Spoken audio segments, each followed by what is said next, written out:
आपल्या शहरातील, जिल्ह्यातील आणि राज्यातील ताज्या बातम्या पाहण्यासाठी TV7 न्यूज चॅनल सबस्क्राइब करा आणि बेल आयकॉनवर क्लिक करा।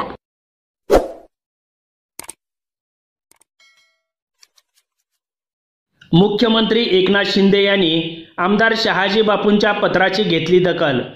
कटपळ अपघातातील मृतांच्या नातेवाईकांना मुख्यमंत्री सहाय्यता निधीतून मदत मिळणार। भरधाव वेगाने जाणाऱ्या मालट्रक चालकाने एसटीची वाट पाहत थांबलेल्या मजूर महिलांना चिरडल्याने सांगोला तालुक्यातील कटपळ येथील 6 महिलांचा दुर्दैवी मृत्यू झाला होता। दरम्यान आमदार शहाजी बापू पाटील यांनी मुख्यमंत्री एकनाथ शिंदे यांच्याशी पत्रव्यवहार करून कटपळ अपघातातील मृतांच्या नातेवाईकांना मुख्यमंत्री सहाय्यता निधीतून आर्थिक मदत देण्याची मागणी केली होती।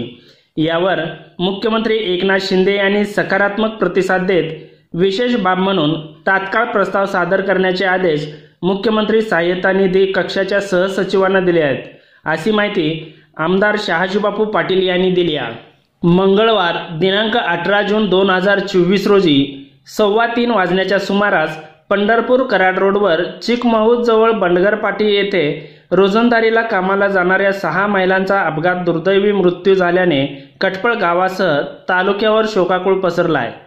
या अपघातात अश्विनी शंकर सोनार, इंदुबाई बाबा येरकर, सिरमाबाई लक्ष्मण जाधव, कमल येलप्पा बंडगर, सुलोचना रामा भोसले, मनीषा आदिनाथ पंडित सर्वजण राहणार कटपळ तालुका सांगोला यांचा अपघातात दुर्दैवी मृत्यू झाला होता, तर मीनाबाई दत्तात्रय बंडगर या गंभीर जखमी झाल्या होत्या। आमदार शहाजी बापू पाटील यांनी या घटनेबाबत दुःख व्यक्त करून मृतांच्या कुटुंबांना प्रत्येकी 50,000 रुपयाची मदत तसेच जखमी उपचारासाठी 25,000 रुपयाची व्यक्तिगत मदत दिली होती। तसेच मुख्यमंत्री एकनाथ शिंदे यांच्याशी संपर्क साधून मृतांच्या नातेवाईकांना मुख्यमंत्री सहाय्यता निधीतून अधिक मदत मिळवून देण्यासाठी पत्रव्यवहार केला होता।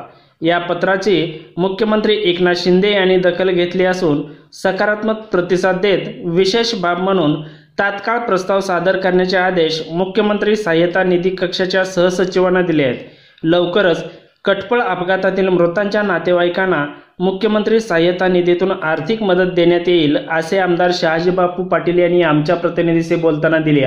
Shubham Aywale, TV7 news Sangola.